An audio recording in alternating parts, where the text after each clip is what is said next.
On my 70th birthday, I stood in front of everyone with a black eye. The room went silent. My son laughed and said, "It was my wife, she taught her some manners." My daughter-in-law smirked, as if she had won. But then, my sister walked up to my son and whispered something that changed everything. The guests froze. Forks hung mid-air. Even the background music faded into a kind of heavy stillness. I could feel everyone's eyes on me, some out of pity, others out of fear, and a few out of curiosity. I had spent weeks preparing for that birthday. I had cleaned the house, cooked my favorite dishes, and prayed for peace. I thought maybe, just maybe, we would sit together like a family again. But life had other plans. When I first saw my reflection that morning, the bruise forming under my eye, I told myself to cover it up with powder, to stay quiet, to keep the peace. But as I stood there, surrounded by the people I raised, loved and fed, I realized silence can sometimes be the loudest cry for help. My son, my own blood, looked proud.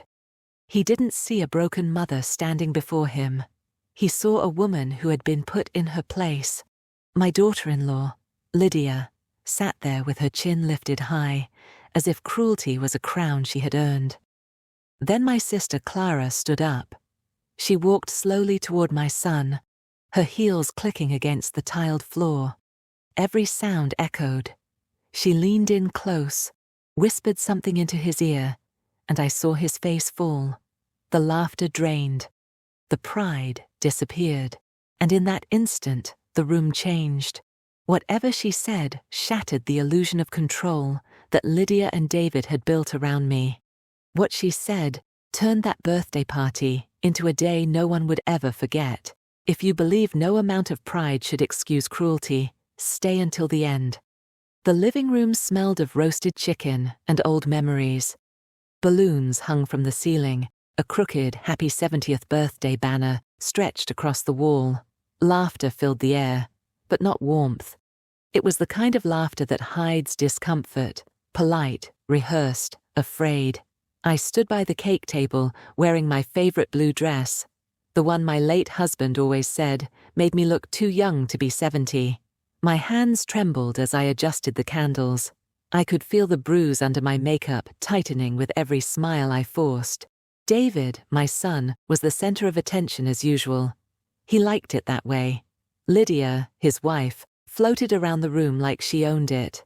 Her voice was the loudest, her smile the sharpest. I watched as she poured drinks and whispered into ears, turning family into audience. Every time our eyes met, she smirked, a quiet reminder of what happened 2 nights before. The argument, the glass, the sting, and then David's silence. I kept my chin high, pretending, hosting, serving the same people who now looked at me, but saw only what they wanted to see, not the truth behind the makeup. Then my sister Clara arrived. She hugged me tightly, longer than usual. When she pulled back, her eyes lingered on my face. She noticed. She always did. "Are you feeling all right?" she asked softly. I smiled.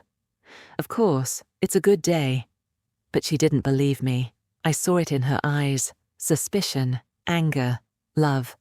She glanced toward David, then at Lydia, and I knew she understood more than I wanted her to. The music played on. Guests clapped and toasted. David made a speech about family and respect. Lydia laughed too loud at her own jokes. I stood quietly, holding my plate, feeling smaller with every word. She smiled through the pain, but her sister saw what no one else dared to ask. Would you confront your sibling in public, or wait until the celebration ended? Lydia laughed first. That sharp, piercing laugh that always made people feel small. She lifted her glass and said, "Oh, come on. It's not that serious. Mothers need to learn when to stop talking sometimes." A few people chuckled nervously, trying to ease the tension. Others looked down at their plates. The air felt heavy, like everyone was afraid to breathe. I stood frozen, every muscle stiff. My heart pounded in my chest, but I refused to let tears fall. I wasn't going to cry in front of them. Not on my birthday. Not in my own house. David smiled. Not the boy I raised, not the man I prayed for him to become, but a stranger wearing his face. "Relax, Mom," he said lightly. "She didn't mean any harm. Lydia's just fiery. You pushed her too far that day, remember?" I swallowed hard. The humiliation burned deeper than the bruise. "Pushed her," I whispered. He shrugged, still smiling. "You said some things that night, and she reacted. That's all. She taught you a lesson about respect." The words hit me harder than the blow ever did. My son, the same boy who once cried when I scraped my knee, who promised to protect me after his father's death, was now defending the woman who had hit me. Lydia placed her hand on his arm and said, "Don't be too harsh on her, darling. She's old. Old people forget boundaries sometimes." Someone dropped a fork. The sound of metal against ceramic echoed like thunder. Every face around the table turned stiff. My grandchildren stared at their plates, confused and frightened. My sister's hand tightened around her glass. No one spoke. No one moved. The silence was louder than the laughter had been. I tried to find my voice. "David," I said quietly, "you think it's right for your wife to raise her hand at your mother?" He looked at me with a hint of annoyance. "You provoked her. You never liked her, Mum. Maybe this is what it took to finally make peace." Lydia smirked again, sipping her wine. "See? Even he understands." My knees trembled. The room blurred for a moment. I steadied myself on the edge of the table. "Peace doesn't come from humiliation," I said softly. Lydia laughed again. "Oh, please, don't start your drama. You've always acted like a victim. Maybe now you'll know how it feels when someone stands up to you." The guests shifted uncomfortably, but no one dared to intervene. Not a single word of defense. The people who used to look up to me, neighbors, cousins, family friends, all sat in silence, pretending to look anywhere but at my face. Clara's eyes glistened. I knew that look. She was boiling inside, but she was waiting, watching, measuring the moment. David raised his glass again, tone mocking now. "To strong women, my wife, who keeps me in line, and my mother, who finally learned hers." There was a hollow clinking of glasses. Forced, awkward, painful. I felt every eye flicker toward me, waiting to see if I would break. I didn't. I straightened my back, lifted my chin, and said nothing. But inside, something in me cracked. Not my pride, but my faith in the son I raised. The music played softly in the background, the kind of cheerful tune that felt cruel now. My grandchildren whispered, "Grandma, are you okay?" I nodded. I couldn't tell them the truth. Not yet. Lydia leaned back, clearly pleased with herself. She thought she had won, that the silence meant power, that shame would make me smaller. But she forgot something. I wasn't alone. Clara was still there, her eyes never leaving David. And then, through the thick, suffocating quiet, one voice finally broke the silence. But one voice broke through the silence, my sister's. The silence in that dining room was unbearable. You could hear the clock ticking on the wall, each second louder than the last. Then my sister Clara pushed her chair back. The scrape of wood against tile sliced through the tension like a blade. She stood slowly, her face calm, but her eyes cold. "David," she said, her voice firm. "Stand up." He blinked, half confused, half defensive. "Aunt Clara, what are you—" "Stand up," she repeated. Lydia rolled her eyes. "Oh, please, not another speech. Let's just eat." Before she could finish, Clara slammed her hand on the table. The plates rattled. The children jumped. "Be quiet," she snapped. "You've said enough." The entire room froze. Even Lydia stopped talking. Clara's anger wasn't loud. It was the kind that comes from deep disappointment, the kind that made grown men straighten up when they were boys. David rose slowly. "What's this about?" he asked, trying to sound casual. Clara walked around the table until she stood directly in front of him. Her voice didn't shake. "It's about what you've become." He frowned. "What's that supposed to mean?" She didn't answer right away. Instead, she looked at me. Then she looked at the bruise on my face, and without warning, she raised her hand and slapped him across the cheek. The sound echoed like a thunderclap. Gasps filled the room. Lydia jumped to her feet. "How dare you hit my husband?" But Clara didn't even look at her. Her eyes stayed on David. "You're no son of ours," she said, each word cutting clean. "You watched your wife hit your mother, and you stood there, proud of it. You think that makes you a man?" David's face turned red, one side swelling, but he didn't move. He couldn't. "You used to protect her," Clara continued, pointing at me. "You used to call her your hero. And now you sit at her table, on her birthday, mocking the woman who gave you everything." Lydia slammed her glass down. "Enough. You don't know what she's done." Clara turned on her sharply. "What she's done? She raised him alone. She worked herself sick so he could live well, and you repay that by striking her." Lydia's lips trembled, but she forced a laugh. "You're so dramatic. It was an argument." "No," Clara said. "It was abuse." The word hung in the air, heavy, final. People began whispering. Some looked ashamed, others stunned. A few guests started gathering their things, unwilling to stay in a room where truth had finally spoken. David tried to speak, but Clara cut him off. "Don't explain. Don't twist it. We all saw your smile when she mocked your mother. That smile said everything." Lydia's tone sharpened. "You don't come into someone's marriage and talk like that." Clara turned fully toward her, eyes steady. "Marriage doesn't give you the right to destroy someone else's dignity. And you," she pointed at Lydia, "have none left to lose." Lydia's face flushed deep red. "You're crazy." Clara straightened her shoulders. "Maybe, but at least I'm not cruel." The tension shattered completely then. Lydia stormed out, muttering curses under her breath, heels clacking like hammers against the tile. David stayed behind, silent, humiliated, his eyes darting between me and his aunt. No one said a word. The guests avoided looking at me. The children clung to their parents. Clara took a deep breath, then turned to me. "You don't have to stay here another minute, sister. You don't owe them your silence anymore." I wanted to speak, but no words came, only tears. For years I had swallowed pain to keep the peace, and in one moment Clara had done what I couldn't. She broke the cycle. David rubbed his cheek, his pride crumbling in front of everyone. For the first time that night, he looked small. Clara picked up her purse. "When you're ready to be a man again, David, you know where to find your mother." Then she took my hand and led me toward the door. Behind us, voices rose, guests whispering, trying to make sense of what they had seen. But I didn't turn around. But that slap didn't end the story. It only started the truth coming out.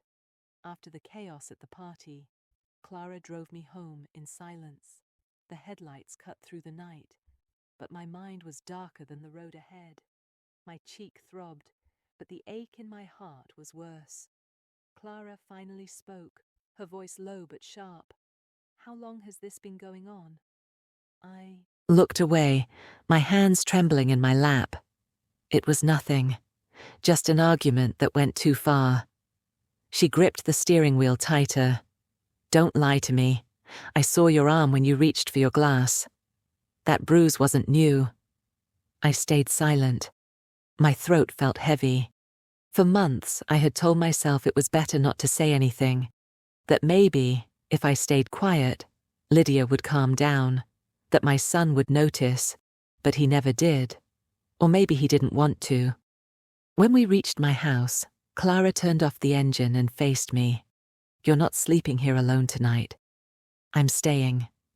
Inside, she made tea, then sat across from me at the kitchen table. The same table where I had once fed David as a child. Now I felt like I was explaining his failures to a judge. She throws things, I whispered. Sometimes it's words. Sometimes it's worse. It started small, shouting, mocking me in front of the grandchildren. Then it got physical. She slapped me once when I told her not to drink around the kids. David said I provoked her. Clara's eyes darkened. And you said nothing? What could I say? He's my only son. I didn't want to break his marriage. I thought she'd change. She exhaled slowly. She didn't change. She grew bolder because you stayed silent. Her words hurt, but they were true. Silence doesn't stop cruelty. It feeds it. A few minutes later, there was a soft knock at the door. Clara tensed. She whispered, "Don't move." When she opened the door, Lydia stood there. Her face was red, eyes puffy, still furious. "I came to talk," she said. "You humiliated me in front of everyone." Clara crossed her arms. "You did that yourself." Lydia pushed past her and stepped into the living room. "You think you're a saint, don't you?" she said to me. "You've been poisoning David against me for months." I shook my head. All I ever wanted was peace. "Peace?" she snapped. "You told him I'm lazy, that I drink too much. You don't respect me, and I've had enough." Clara stepped forward. "Don't raise your voice in this house again." Lydia sneered. "You think you can scare me?" Clara didn't answer. She reached into her purse and placed her phone on the table, the camera light blinking red. "No," she said calmly, "but maybe you'll think twice when you hear yourself." Lydia froze. "What is that?" "A record," Clara said, "of every word you're about to say. Because I'm done watching you lie and hurt people." Lydia's expression changed, rage first, then panic. "You can't record me." "You came here to threaten her again," Clara said coldly. "So yes, I can." Lydia turned to me, her voice trembling. "You told her? You've been plotting against me?" Tears welled in my eyes. I told her the truth, the same truth I've been hiding to protect you and him. Lydia's hand shook. "You'll regret this." Clara took a step closer. "No, Lydia, you will, because you've crossed a line no one comes back from." Lydia spun around and stormed out of the house, slamming the door so hard the window rattled. The silence that followed felt different, not fearful, but freeing. Clara looked at me. "We're taking this to the police. I have proof now." I sat back, exhausted. "Proof won't bring back my son's respect." Clara nodded slowly. "Maybe not, but it will stop her from ever hurting you again." That night, I told her everything. Every insult, every bruise, every tear I had hidden behind polite smiles. For the first time in years, I said the truth out loud. She listened, recording quietly as I spoke.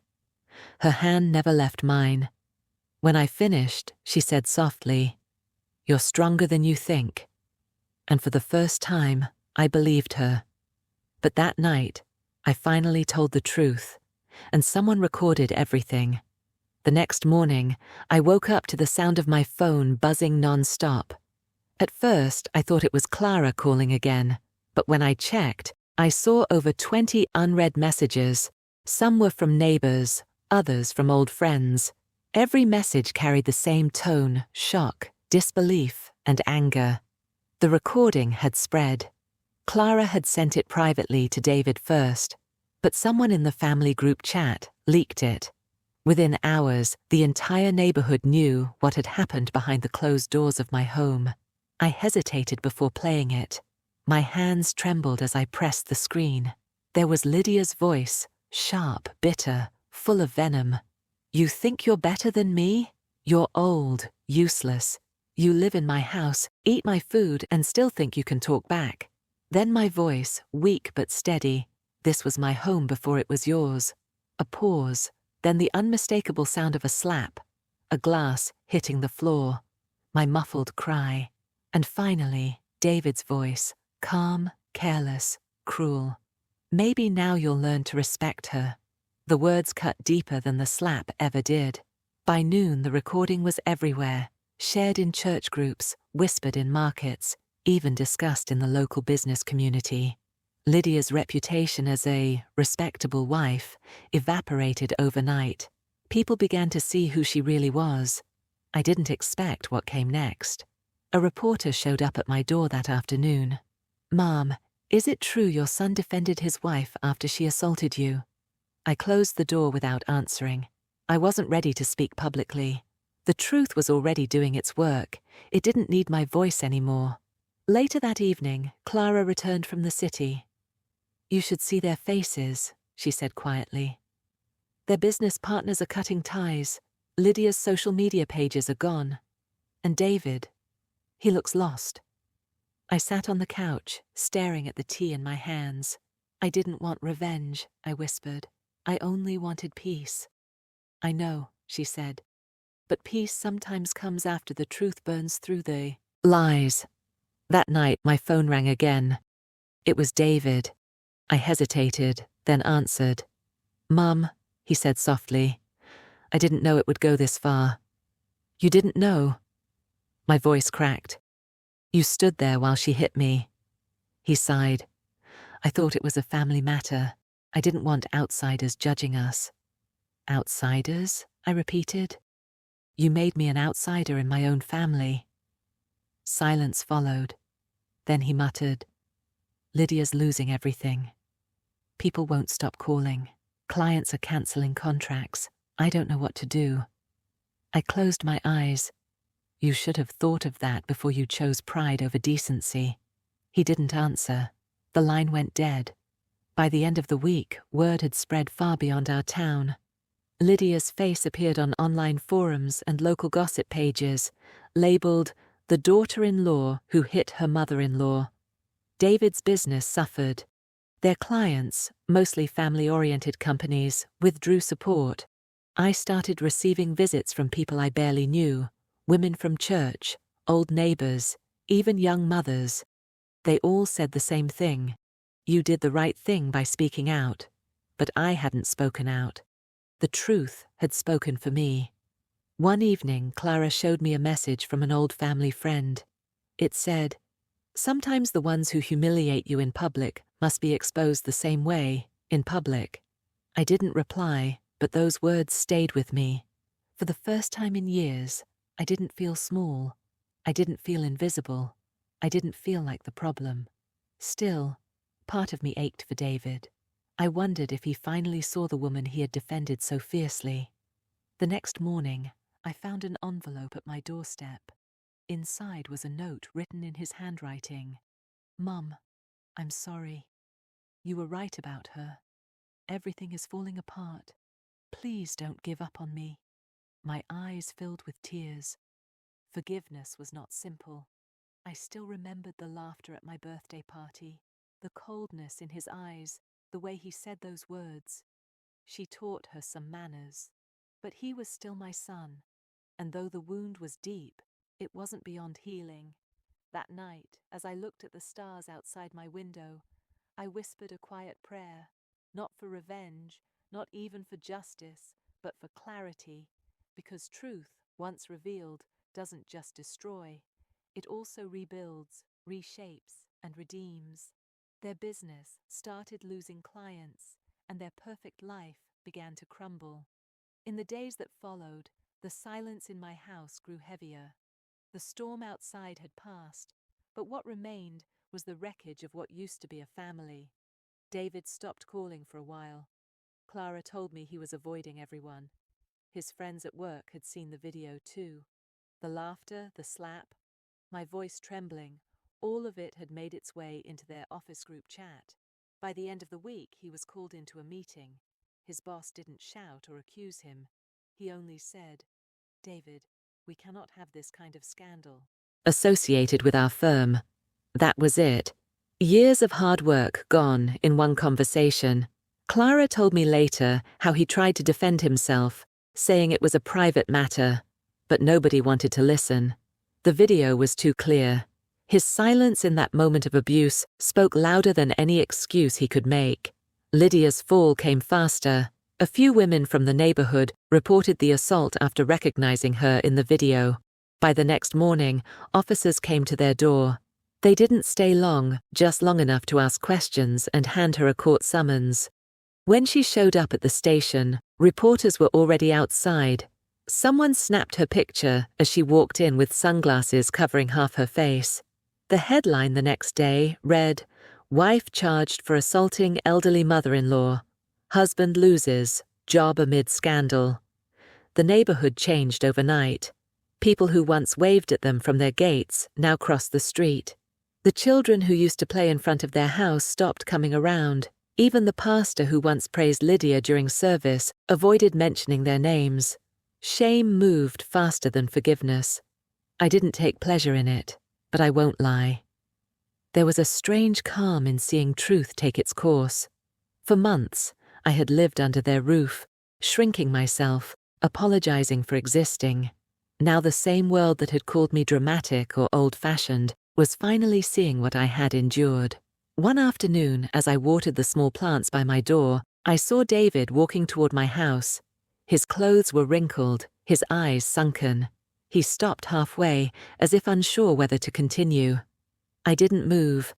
I just stood there, watching. He lowered his head and turned back. That moment told me more than any apology could. A few days later, Clara came home holding an envelope. "It's from him," she said softly, placing it on my table. I didn't touch it at first. I stared at the handwriting on the front, shaky, uneven, as if written in a hurry. For a long while I sat in silence, the paper still sealed. Forgiveness was never easy. I had given everything I could as a mother. I had sacrificed my comfort, my pride, and my voice for peace. But peace without respect is only silence in disguise. I picked up the envelope, turning it over in my hands. I could feel the weight of every word inside. Regret, guilt, maybe even love. Part of me wanted to tear it apart without reading, to let him live with the same silence he had left me in. But another part whispered, "What if he finally understands?" I placed the letter on the table beside me and stared at it until nightfall. The room was quiet, the air still, but my heart was loud, torn between pain and forgiveness. Then, a letter came to my house, written by my son. The envelope sat on my table for 2 days before I finally opened it. Every time I passed it, my eyes lingered, but my hands refused to move. When I finally tore it open, I felt my chest tighten, like I was about to read the last words of someone I once knew. The first line broke me. "Mama, I don't expect you to forgive me." His handwriting was shaky, uneven. It looked like every word had been dragged out through guilt. He wrote that he had been too proud to see what he had become, that Lydia had fed his ego, not his heart. He said she made him feel powerful, respected, but only when he treated others like they were beneath him. He admitted that her control was never physical, but emotional. That every cruel thing she did, he justified because it made him feel like a man. Then he said something I didn't expect. "I was ashamed of you, Mama. You worked harder than I ever did. You built everything I take credit for. When people praised me, I saw your shadow behind my success, and it made me small. So I turned against you because it was easier to blame you than face myself." I had to stop reading for a while. My hands trembled.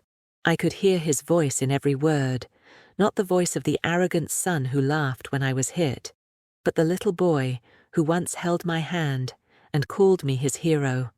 He said he lost everything: his job, his friends, his peace. He had left Lydia. She had broken down completely, drinking, blaming, crying. He said he didn't hate her. He pitied her. But he finally understood the damage they had caused together. "I don't ask to come home," he wrote. "I don't deserve that. I only ask that when you think of me. You remember I was your son before I was your disappointment."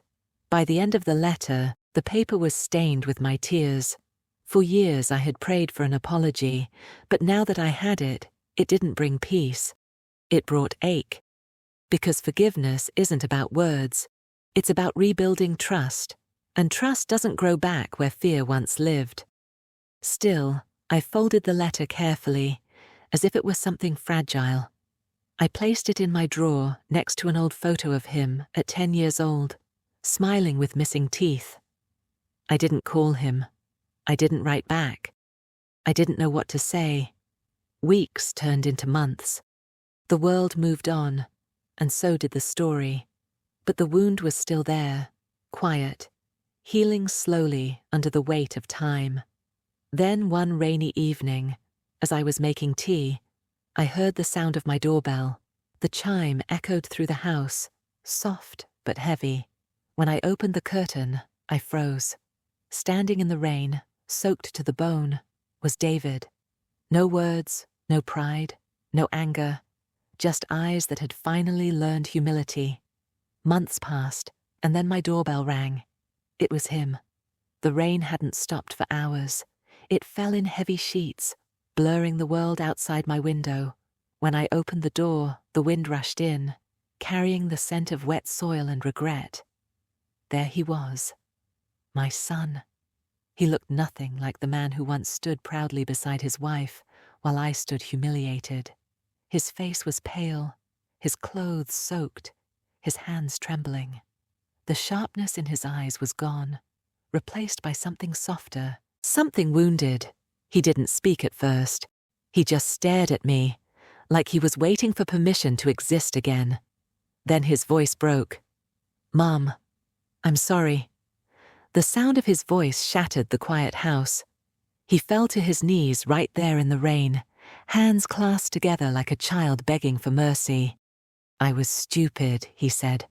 "I let my pride destroy everything. I don't care if you never forgive me. I just needed you to know I finally see it." For a moment, I stood frozen. The part of me that had suffered wanted to turn away, to close the door, to let him feel what silence feels like. But another part, the mother who once held him, who stayed up nights when he was sick, couldn't.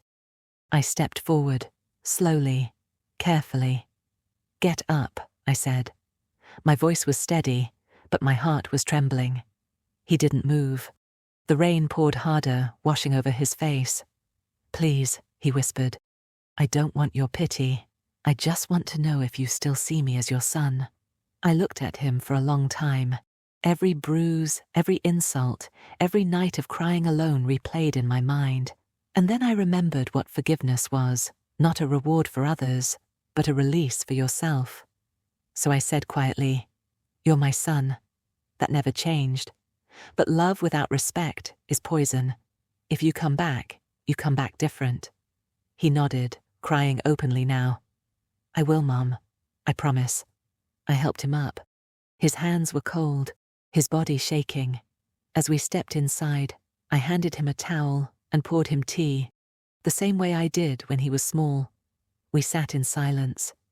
He told me about the months after Lydia left, about losing everything, about sleeping on friends' couches, about realizing how empty pride feels when there's no one left to love you. I listened, not as a victim, but as a mother learning to draw new lines. When he finished, I said, "I forgive you, but forgiveness doesn't mean forgetting. It means learning. We start again, but differently." He nodded. His shoulders relaxed for the first time in years. That night, I slept peacefully. Not because everything was fixed, but because the weight I had carried for so long had finally lifted. But forgiveness didn't mean forgetting. It meant setting new boundaries. After everything that happened, I moved in with my sister for a while. Her home was quiet, warm, and smelled like the old days. Freshly baked bread, brewed coffee, and peace. For the first time in a long time, I didn't have to walk on eggshells. I could breathe without fear of what might come next. She never pushed me to talk. She simply let me sit on the porch with her, watching the sunrise every morning. We didn't need words. The silence itself was healing.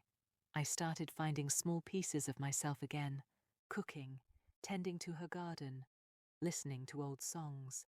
My body still ached sometimes, but the ache inside my heart began to ease. Slowly, my son visited once a week.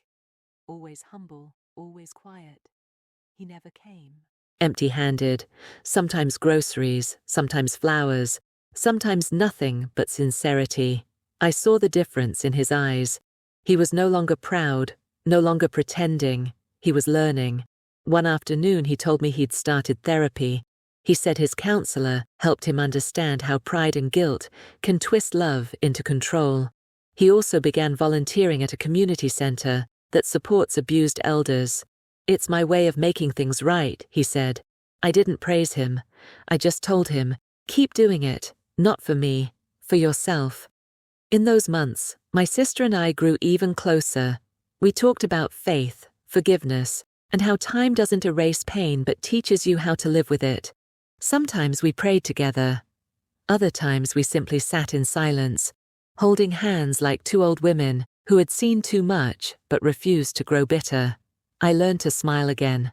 Not the polite smile I used to wear for others, but the kind that comes from peace. The kind that doesn't need approval.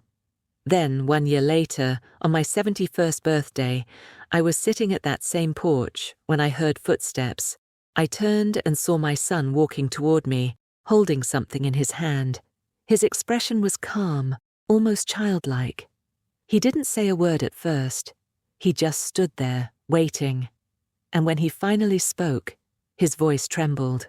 "Happy birthday, Mum," he said. "I brought something for you." I looked at the object, and my heart tightened. 1 year later, on my 71st birthday, he came again, with something in his hand. He stood in front of me, his hands shaking slightly, as he held out a small box. No words, no grand speech, just the quiet weight of guilt and love mixed together. I took the box, my fingers trembling as I opened it. Inside was a silver locket. It was old but polished, carefully cleaned as if he had spent hours making it shine again. When I opened it, I saw two familiar faces, mine and his father's. The picture was taken decades ago, before the grey hairs, before the pain, back when laughter filled our home and my son was still learning what it meant to be kind. He swallowed hard, his voice breaking. "Dad would have never forgiven me," he said, "but I hope you still can." For a long moment, I couldn't speak. The air between us was heavy, full of memories and unspoken apologies. I looked at him, really looked at him, and saw the boy he used to be, the one who used to hold my hand when crossing the street, the one who cried when his father died, the one I raised to be strong, but who forgot what that strength meant. I reached out and pulled him into my arms. He froze at first, then held me tight, his body trembling as he cried into my shoulder. I didn't say, "I forgive you." I didn't have to. The embrace said it all. When we finally pulled apart, I placed the locket around my neck. The metal felt cold at first, then warm, like the past finding its way back into the present. As I sat there with him, I realized something I should have learned long ago. Age teaches you that love isn't weakness, and silence isn't peace. I stayed quiet too long, thinking it kept the family together. But my sister's courage reminded me, respect begins where fear ends. Now I don't live for apologies or approval. I live for peace, for truth, for mornings that begin without shame. My son visits often now. Sometimes we talk about the old days. Sometimes we sit in silence. But the silence is different, not cold, not empty. It's forgiveness breathing quietly between us. He lost a lot, but he found his humanity again. And I found my strength. My son once laughed at my pain, but life taught him what real strength looks like, a mother's forgiveness. If you believe silence should never protect cruelty, like and subscribe for more stories of truth, dignity, and second chances.